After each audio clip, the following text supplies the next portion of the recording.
Bom, nessa aula nós vamos resolver exercícios das páginas 57 e 58, aula para o segundo ano do ensino médio de física, e o assunto é flutuação. Recordando, nós tínhamos visto na aula de teoria que para haver equilíbrio de um corpo, né, que esteja imerso em um fluido, o empuxo e o peso, que são as duas forças atuando no objeto, precisam ser iguais. Se por acaso o empuxo for maior que o peso, o objeto sobe ao ser, né, colocado no líquido, e se por acaso o peso for maior que o empuxo, o objeto afunda. E a condição de equilíbrio é que peso e empuxo sejam o mesmo valor. Vimos também que para calcular o empuxo, devemos calcular o peso do líquido que foi deslocado quando algum objeto entra, né, submerge. Então, para calcular o peso do líquido deslocado, a gente vai multiplicar a massa do líquido pela aceleração da gravidade. Como a massa pode ser calculada multiplicando a densidade pelo volume, o empuxo pode ser calculado dessa maneira: densidade do líquido vezes o volume deslocado vezes a aceleração da gravidade. Indo para o exercício 2 da página 57, nós vamos observar aí, né, a imagem de algumas embarcações, e ele coloca para a gente algumas afirmações que nós vamos precisar aí verificar se estão corretas. A primeira diz que uma embarcação qualquer flutua desde que sua densidade seja menor que a do fluido em que se encontra. Então, isso é verdade, né? Nós já vimos na aula de teoria que quando a gente tem uma situação em que o empuxo é maior que o peso, é porque a densidade do objeto é menor que a densidade do fluido. E por isso, né, o empuxo acaba sendo então maior que o peso e o objeto flutua. A segunda afirmação diz que se for acrescentada carga a um barco, seu peso total aumenta e, consequentemente, para permanecer flutuando, o empuxo deve aumentar. Então, a situação é a seguinte: o barco sem a carga tem o peso e o empuxo, ambos iguais, o barco está lá equilibrado, né, flutuando na água. Ao colocar uma carga, o barco vai ficar mais pesado, o peso aumenta. Mas, ao mesmo tempo, o barco afunda mais na água. Como ele fica mais afundado na água, o volume que é deslocado de líquido vai ficar maior. E o empuxo, consequentemente, vai aumentar também, né? Então, o que ele disse aqui está correto, porque o peso aumenta e, consequentemente, o empuxo também aumenta. E ele, para ficar equilibrado, os dois precisam continuar sendo iguais. A terceira afirmação diz que, em relação ao item acima, para que o empuxo aumente, o volume submerso deve aumentar. Foi exatamente o que a gente observou, né, nessas figurinhas que eu coloquei aqui ao lado, né? E aí o empuxo aumentando consegue ainda equilibrar o peso. A última afirmação diz que, enquanto uma embarcação flutua, pode-se garantir que seu empuxo é maior que seu peso. Isso não é verdade, porque para ela estar flutuando, o peso e o empuxo são iguais, né? Então, assim, por isso que não está correta essa última. Olhando aqui, né, o gabarito, só a alternativa 4 que é falsa, e pelo fato de, na flutuação, o empuxo precisar ter o mesmo valor do peso. Agora, o exercício 3 vai tratar de um assunto que se chama peso aparente. Ele diz que tem um objeto esférico de massa 1,8 kg e densidade 4 gramas por centímetros cúbicos. Ao ser completamente imerso em um líquido, apresenta um peso aparente de 9 newtons. Considerando a aceleração da gravidade com um módulo de 10 metros por segundo ao quadrado, faça o que se pede. Primeiro, ele quer que a gente indique qual o princípio físico que deve ser utilizado na resolução do problema. Então, como nós vimos aqui em cima, né, eu já tinha falado aqui para vocês que nós precisávamos falar de peso aparente, né? Porque olha só a situação. Ele diz que a gente tem um peso, quer dizer, uma massa aqui de 1,8 quilogramas e o peso aparente é de 9 newtons. Então a gente vai precisar utilizar essa definição de peso aparente. E como a gente está utilizando aqui o empuxo, né, nessa definição, o princípio que está relacionado com o empuxo é o princípio de Arquimedes. Então, no caso, a resposta aqui da letra B, né, é o princípio de Arquimedes. Então, vamos ver como que a gente vai determinar a densidade desse líquido. Bom, como informações, nós temos que a massa do objeto que está imergindo na água é de 1,8 kg e a densidade dele 4 gramas por centímetros cúbicos. O peso aparente é 9 newtons, né? E peso aparente é o peso real menos o empuxo. Então, esses 9 newtons vão ser igual ao peso real, que a gente obtém multiplicando a massa, que é 1,8 kg, pela aceleração da gravidade, menos o empuxo. Fazendo aqui o cálculo, vemos que o empuxo precisa ser 9 newtons. E o empuxo, nós também sabemos que corresponde à densidade do fluido multiplicada pelo volume de fluido que foi deslocado e pela gravidade. Então, esses 9 newtons vão ter que ser igual a tudo isso. A gente não tem a informação do volume que foi deslocado, mas o volume que foi deslocado corresponde ao volume do objeto, né? Porque o objeto está totalmente imerso num líquido. Então, se a gente souber o volume do objeto, ele vai corresponder exatamente à quantidade de líquido que foi deslocado.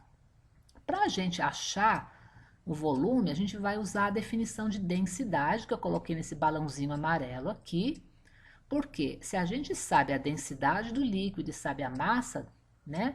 Na verdade, a densidade do objeto e a massa do objeto, a gente pode calcular o volume desse objeto. E esse volume do objeto é exatamente o volume de líquido que vai ser deslocado a hora que o objeto entrar no líquido. Então, usando essa definição de densidade, a gente vai escrever aqui o volume submerso como sendo a massa do objeto dividida pela densidade do objeto. E substituindo agora, né, todos os valores, o empuxo vai ser 9, que é igual à densidade do fluido, vezes essa divisão aqui de massa do objeto por densidade do objeto, que corresponde ao volume do objeto, vezes a aceleração da gravidade. Aí, fazendo aqui esses cálculos, nós vamos obter que 9 é igual à densidade do fluido vezes 4,5 vezes 10 a menos 3. Passando esse 4,5 para o outro lado, a densidade do fluido a gente obtém aqui, que é 2 vezes 10 ao cubo, quilogramas por metros cúbicos. A gente precisa só lembrar que ele tinha informado a densidade do objeto em gramas por centímetro cúbico, né? Era 4 gramas por centímetro cúbico. Mas como nós precisamos passar essa densidade para quilogramas por metros cúbicos, apareceu ali um 10 ao cubo, né? Multiplicando ali o 4. Então, por isso que aqui na hora de fazer a substituição da densidade do objeto, apareceu esse 4 vezes 10 ao cubo aqui no denominador, ok? Mas então, terminamos e descobrimos a densidade do fluido, uma vez que nós já sabíamos a informação do empuxo e aquelas outras informações ali da massa e da densidade do objeto. O exercício 4 também vai tratar de peso aparente. Então, ele diz o seguinte: uma baleia de 80 toneladas e 20 metros de comprimento, quando está completamente imersa, sofre um empuxo igual a 75% do seu peso. Determine a ordem de grandeza em newtons do peso aparente da baleia. E a gente deve lembrar que uma tonelada corresponde a 1.000 quilogramas. Bom, vamos lá. Peso aparente, a gente sabe que é o peso real menos o empuxo. O peso real, a gente pode calcular, mas no caso aqui ele deixou indicado por P, E o empuxo é 75% do peso, então é 0,75 P. Fazendo aqui essa continha, nós chegamos que o peso aparente vai ser 0,25 P.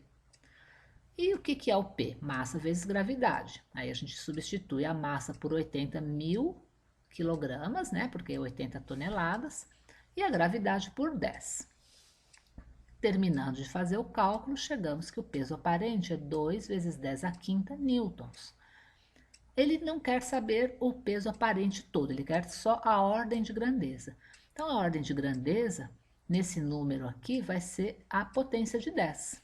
10 a quinta, então. Né? A ordem de grandeza, se o número for menor, se esse número que multiplica a potência for menor que 3,6, a gente vai considerar como ordem de grandeza a potência de 10, que no caso aqui, né, é o 10 elevado a 5. Então, a resposta é a letra C. Exercício 5 diz o seguinte: uma bola é jogada numa piscina com água e boia com 2/3 do seu volume, permanecendo fora da água. Analise as alternativas seguintes e assinale a incorreta. A primeira: o empuxo sobre a bola é igual ao peso da água deslocada pela mesma. Correto. O empuxo é definido exatamente como sendo o peso de líquido deslocado pelo objeto. Então, esse objeto, que é a bola, deslocou um pouco de água, né? Corresponde a 1/3 do volume dela. Esse tanto de água que foi deslocada tem um peso. O peso dessa água deslocada é um empuxo. Então, a primeira está correta. Letra B. Como a bola está em equilíbrio, então a densidade da bola é igual à densidade da água. Olha, isso seria verdade se a bola estivesse totalmente imersa, né, totalmente dentro da água. Se ela estivesse, né, realmente equilibrada dentro da água, a gente poderia dizer isso aqui, que a densidade da bola era igual à densidade da água, mas ela não está inteira dentro da água. Isso significa que, na verdade, a densidade dela é menor que a da água, tá? Por isso que ela não afundou, assim, ela ficou só um pouco dentro da água. Então, essa B está errada. A letra C diz que a densidade da bola é igual a 1/3 da densidade da água. Isso está certo, porque é justamente por isso que ela só ficou 1/3 dentro da água. Ela equilibrou apenas com 1/3 do volume dela na água. Até porque a densidade dela corresponde a 1/3 da densidade da água. Isso está correto. A letra D diz que a densidade da bola pode ser diferente da densidade do material que a constitui. Então, olha só, uma bola é feita por um material que está em volta, né, que pode ser plástico, couro, borracha, e o ar que está dentro. Então, o material que a constitui, vamos supor que fosse borracha, tem a densidade dele, né? A densidade específica dele. E a bola como um todo, que é formada por esse material mais o ar que está dentro, vai ter uma densidade diferente, né? Então, a letra D está correta. A letra E diz que quando um navio está flutuando em equilíbrio na água, ele sofre um empuxo, que é igual ao seu próprio peso. Olha, todo objeto que está flutuando em equilíbrio na água tem um empuxo igual ao peso. Falou equilíbrio, forças equilibradas. Então, no caso, né, se são essas duas forças aí que estão atuando, o empuxo precisa ser igual ao peso para haver equilíbrio. Também está correta. Então, a única errada é a alternativa B. Agora, o exercício 6, da página 58, diz o seguinte: conta-se que Heron, rei da cidade grega Siracusa, no século 3 a.C., mandou aos ourives da corte certa quantidade de ouro para que eles lhe fizessem uma nova coroa. Quando recebeu a encomenda pronta, o rei desconfiou que sua coroa não fora feita de ouro puro. Ele encarregou Arquimedes para conferir a composição de sua coroa. Arquimedes aferiu o peso da coroa no ar, cujo valor obtido foi 7,84 newtons, e na água, cujo valor obtido foi 6,84 newtons. E determinou o valor da densidade da coroa e constatou que era diferente daquela da densidade do ouro. O valor da densidade da coroa encontrado por Arquimedes foi, e aí temos como dados a aceleração da gravidade e a densidade da água. Então vamos lá. O que Arquimedes observou é que o peso da coroa no ar tinha um valor e o peso da coroa na água tinha outro valor. Essa diferença de valores é o que vai dar para a gente o peso aparente. Então, o que ele descobriu é que o peso aparente era de 6,84 newtons e o peso real, medido no ar, de 7,84 newtons. E aí, né, o empuxo, no caso, foi o que ele acabou descobrindo, que era o valor de 1 newton. Então, como eu tinha esse empuxo de 1 newton, o peso real, né, menos esse 1 newton, dava esse valor aí um pouco mais baixo, que era o peso quando estava na água. Então, muito bom, ele descobriu que o empuxo valia 1 newton. E o empuxo é a densidade do líquido vezes o volume de água deslocado vezes a gravidade. Então, 1, que é o valor do empuxo, vai ser igual a 1000, que é a densidade da água, em quilogramas por metros cúbicos, e o volume que ele não sabe, que no caso seria o volume de água que a coroa deslocou, né? Vezes o 10, que é a gravidade. Isolando o V, nós chegamos na resposta de 10 elevado a menos 4 metros cúbicos. Então, esse é o volume de água que a coroa deslocou, que corresponde ao volume da coroa, né? Porque a coroa foi imersa na água, então ela ficou totalmente dentro da água. O volume que ela deslocou corresponde ao tamanho dela. Bom, para calcular então a densidade da coroa, a gente vai precisar dividir a massa da coroa pelo volume dela. A massa da coroa, a gente se sabe que o peso é 7,84 newtons. Se a gente dividir esse peso pela gravidade, a gente vai ter a massa. Então, a massa é 0,784 quilogramas. O volume da coroa, a gente terminou, né, de calcular, é 10 a menos 4 metros cúbicos. Dividindo a massa pelo volume da coroa, chegamos na densidade de 7.840 kg por metros cúbicos, ou, em notação científica, 7,84 vezes 10 ao cubo, quilogramas por metro cúbico. A resposta certa é a letra A. Por fim, chegamos no exercício 7. Já é um exercício mais trabalhoso. Então, ele mostra a imagem de um bloco homogêneo preso a uma mola, que é colocado em um recipiente conforme mostra a figura. A mola é deformada elasticamente e em seguida o recipiente é preenchido lentamente com água.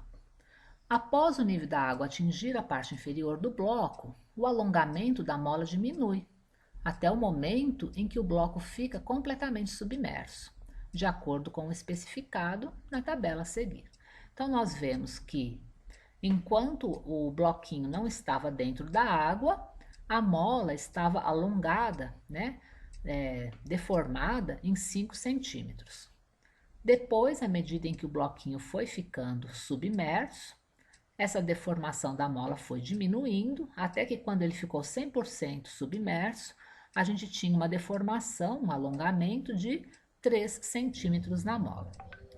O que ele pede para que a gente descubra é a densidade do bloco em relação à densidade da água.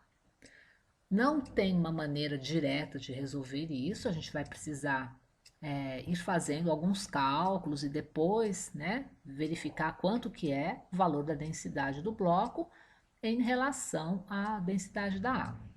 Então, para a gente começar o exercício, a gente vai colocar as forças que estão atuando nos dois casos, né, do bloquinho quando está sem a água no recipiente e depois quando já foi colocada a água. Então, no primeiro caso, a gente tem duas forças ali. O peso do bloquinho e quem está equilibrando, né, sustentando esse peso é a força elástica da mola. Então, eles estão equilibrados, então o peso igual à força elástica. A força elástica, se vocês se lembrarem, é a constante elástica vezes a deformação. No caso aqui, né, da primeira situação, que não tem água, a gente tem a deformação da mola de 5 centímetros. Então, a gente vai dizer lá, né, que a força elástica é o K vezes o 5. E o peso, então, está igual a isso. A gente, se quiser saber o valor do K, a gente pode passar o 5 dividindo lá para o outro lado. O valor do K da mola seria peso sobre 5. Já na situação em que a gente colocou água, além da força elástica para sustentar, né, o peso do objeto, vai surgir a força empuxo. A força empuxo também vai empurrar o objeto para cima, ajudando ali a força elástica a segurar, né, a equilibrar o peso do objeto. Então, no equilíbrio, o peso agora vai ser equilibrado pela força elástica mais o empuxo. A força elástica, nessa hora que a gente já tem água no recipiente, ela já ficou menor, né? Então, olhando na tabela, quando o objeto está totalmente submerso, a força elástica tem deformação só de 3 centímetros. Então, nessa situação aqui de baixo, a gente vai ter como força elástica o K vezes 3 e o empuxo a gente não sabe. O peso, a gente tinha visto ali em cima que ele é correspondente a uma força elástica de 5K, né? Porque quando ele estava equilibrado, a gente viu que o peso correspondia exatamente ao valor de 5 vezes K, né? Ou K vezes 5. Então, no lugar do peso, a gente vai colocar K vezes 5 e a força elástica, nessa situação de água, a gente vai ter K vezes 3. Passando o K vezes 3 para o lado esquerdo, a gente vai obter que K sobre K vezes 2, né? Então, 5K menos 3K vai dar 2K, e é isso que vai ser o empuxo. Se a gente quiser escrever o empuxo, em vez de em função do K, em função do peso, como a gente viu lá em cima que o K corresponde a 1/5 do peso, a gente pode colocar ali também. Em vez de colocar empuxo igual a 2K, a gente coloca empuxo igual a 2 vezes peso dividido por 5. Bom, então, né, nós já chegamos à conclusão que o empuxo corresponde a 2/5 do peso, digamos assim. Aí, empuxo é o quê? Né? Lembrando, densidade do fluido vezes o volume submerso vezes a gravidade. Então, esse 2/5 do peso vai ser igual a isso tudo aí. O peso é massa vezes gravidade. Então, no lugar do peso, a gente já pode escrever lá m vezes g. E aí, olha só, a gente vai ficar com g dos dois lados, né, da igualdade. Vamos poder cancelar. Até deixei marcado de amarelo para a gente reparar que pode cancelar esses dois. Aí, o que vai sobrar do lado esquerdo? 2/5 da massa. E do lado direito, a densidade do fluido vezes o volume deslocado. Agora, olha só, se a gente passar o volume deslocado, né, ou volume submerso, para o lado esquerdo, ele vai passar ali dividindo a massa, né? Então, a gente vai ter 2/5 do quê? De massa dividido por volume. E massa dividido por volume submerso é justamente a densidade do objeto, né? A massa do objeto dividido pelo volume que ele ocupa lá na água. Então, a gente vai ter que 2/5 da densidade do bloco, né? Que eu chamei aqui de dB, densidade do bloco, é igual à densidade do fluido. Portanto, a densidade do bloco dividida pela densidade do fluido corresponde a 5 dividido por 2, ou 2,5. Então, isso aí era o que ele queria que a gente calculasse, né? A relação entre a densidade do bloco e a densidade do fluido. Quando ele pede relação entre duas coisas, a gente pode fazer essa razão, né? A divisão. Então, o que ele pediu era justamente a gente dividir a densidade do bloco pela densidade do fluido e ver quantas vezes, né, uma é maior que a outra. Então, no caso, a gente viu aí que a densidade do bloco é 2,5 vezes a densidade do fluido.